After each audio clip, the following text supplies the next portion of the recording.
Yvonne was shocked to saw a vase with Lithuania flower while her maid was whispering about the true intentions of the emperor. Karloy asked him the reason for not sitting down while her maid explained that if she gets near Lithuania flower then she would feel sick. He then understands and commands the maid to take the flowers away. Karloy was annoyed to know that she was just like the Duke and apologized for not knowing. Yvonne clenched her hand again while Karloy was confused if there is anything else that doesn't suit her. Yvonne asked him if he wanted to make her life difficult and just use another method to use. He was confused about what she was talking about. Yvonne explained that the flower he sent yesterday was mixed with Lithuania and affected her body, but Karloy asked why didn't she just check it more carefully. That leads to Yvonne being upset of him not apologizing instead of blaming her. She added that she can't also eat peach because it will cause her asthma. Karloy was annoyed knowing all her characteristics are similar to the Duke. She felt embarrassed and angry after hearing what he said and reminding him if he didn't like her, he should just stay away from her like what he did before. Talking so intimately with her is not her fault and asking him not to complain about her while her tears were flowing down. He just realized those hurtful words he said and became regretful. He explained that he was like this not because he hates her, he just can't differentiate her from the Duke.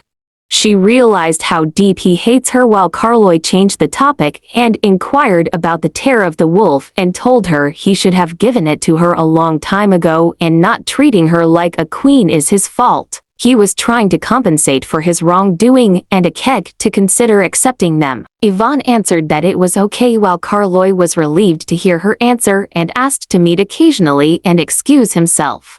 Yvonne noticed how Karloy was forcing himself to smile and realized that he will not change. Karloy asked the doctor about his illness as he felt uncomfortable, but the doctors find him normal. He grabs the medicine out of their hand and drink it immediately and commanded them to get out. The doctors reminded him the symptoms can come back if he overwork himself and can't use the medicine more than recommended. He felt uneasiness after seeing the image of Lu from Delua's daughter.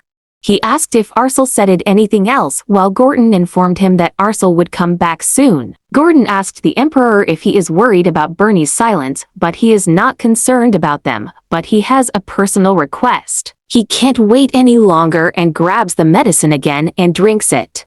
1 week later, at the Queen Palace, the Duke of Delua asked Yvonne if the Emperor invited her for dinner and discussed the Emperor's treatment with her is different from Marquis Rodin's daughter. She remembered how the maid talked about how hospitable Karloy to Marquis Rodin and his daughter while Karloy and her were only silent when they were together. Duke Delua shouted angrily with Marquis Rodin opposing him, while the Emperor only asked Yvonne for one dinner and the date for coronation really angers him. He asked if Yvonne was keeping an eye on Rodin's daughter while Yvonne explained that she didn't know because she's always with the Emperor. Duke Delua shouted angrily at Yvonne commanding her to do something and teach her some lessons. Yvonne was caught between him and the Emperor. If she did something to his lover, he wouldn't leave her alone. She agreed and handed a letter to her mother. He grabbed the letter and told her to find the weakness of the royal consort, then he sent the letter. Karloy was remembering Yvonne's different facial expressions and became irritated, causing him to drink the medicine again. Gordon asked if he really hated the queen much. He replied that he can't stand her. Yvonne arrived at the garden while Karloy was stunned with her beauty, faked his smile and asked her to sit. He apologized for neglecting her a little while and prepared for a meal in the garden. He compliments her necklace, but Yvonne was confused by the way he looked as if he was uncomfortable seeing the necklace on her. He chose the garden since he noticed she loves flowers. Yvonne didn't actually like flowers, but she answered Karloy that she really loved it. Karloy was surprised to her answer while Yvonne remembered the young Karloy who loves flowers. Karloy looked at her eyes and remembered something similar and mentioned that there is someone that didn't keep their promise and he keeps thinking about that. Yvonne is thinking if he is talking about her as Lillian Rue. She tried to say her name, but there is something that keeps her not to talk. The Bernese witch magic that forbids her to tell the secret, thus she can't even say even a word. Karloy reminded her that Abra Ruff is coming. It is the day celebrated in honor of the white wolf. She remembered that last year, she was dismissed from the opera event of the royalty and wondered why he mentioned it to her. The emperor asks her to prepare for the royal festival this time together with the royal concubine. Yvonne felt the pain knowing that this is only a formality, but even if this is only a formality, he should have told her first, the queen before the royal concubine. She accepted it without complaining while Carloy excuses himself. She replied that he didn't have to care about her. While signing some documents, he remembered Yvonne's appearance which became thinner. Her eyes that were similar to Lillian and her statement to not care about her caused him a headache. Yvonne received a letter from her father that the emperor is having a conspiracy. Take advantage of her so that the concubine can go freely.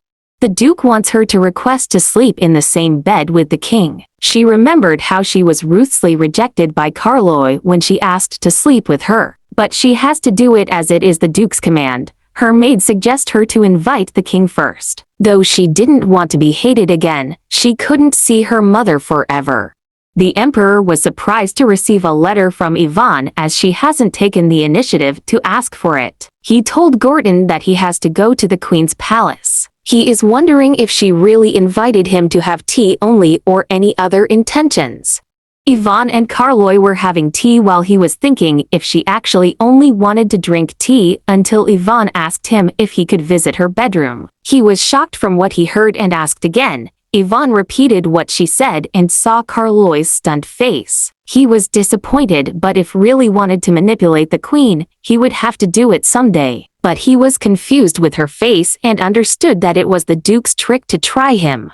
He agreed while Yvonne was surprised with his answer. Carloy told her that he will come over tonight. He wanted to check the situation and find Yvonne's reaction just in acting. He told her that it is fine if she doesn't like it, but Yvonne disagreed and answered that it will probably be all right. Mary Ann noticed that the emperor didn't touch the cakes. Gordon told her that the emperor enjoyed hordui bread. Yvonne was surprised to know that Carloy liked hordui bread. She remembered how she stopped the bread in his mouth and asked the maid to get some and prepare piata jam. Yvonne noticed Carloy's embarrassed face and told him if he asked her, she already had prepared it. He answered that he didn't like it that much, but she revealed that she really likes it. Carloy was surprised she eats that kind of bread and wondered if she was just acting. Yvonne revealed that she was used to this kind of bread and jam since it came from Dalua territory. He was surprised that the Duke's daughter, who is the Queen, ate this kind of bread. Carloy was getting ready and even drank a lot of medicine to suppress his stomachache before going to Yvonne's bedroom. Gordon was worried for him not to get some sleep in the queen's bedroom and suggested to do it on another day, but the emperor refused because it was better to do it sooner than later. Gordon was worried that the queen might take orders from the Duke and take action against the emperor. He reassured him not to worry too much. Yvonne is also preparing and is also uncomfortable the emperor might lose his mind and wonder why Kuroyo still remembers Lillian Lu. She encourages herself that she will be able to stand him. Suddenly, the emperor had arrived. Carloy is truly multifaceted and a person that makes her angry. There was awkwardness between the two when Yvonne asked Carloy if he is unwell as he don't look so good. Gordon rushed inside the bedroom and shouted at Yvonne asking what happened. She looked at his eyes wondering if this is how others look at her, which thinks that she can kill the emperor. She urges Mary Ann to call for the emperor's doctor. The emperor's doctor asked if he was bloated and nagged him of taking an overdose of medicine. He also asked if he encountered any inconvenience or discomfort, while Yvonne realized that she is the reason for his discomfort that leads to him being sick. Carloy told the doctor that he is fine and just to give him the medicine. Gordon didn't want to leave him, but Carloy asked him what he would do and realized his mistake. He faced Yvonne and apologized and asked for any punishment, but Yvonne told him that if she really wanted to harm the emperor, she would have acted a long time ago. Carloy was surprised to hear it from Yvonne. Carloy apologizes while Yvonne told him that he finds it very inconvenient and she doesn't know if the pain reliever will work. It will only relieve his spasm, but not his discomfort. he was shocked and explained that he's just busy with work lately. He asked her to sleep while thinking that she was the one that forced him to come for the Duke's sake and assured her that he won't do anything.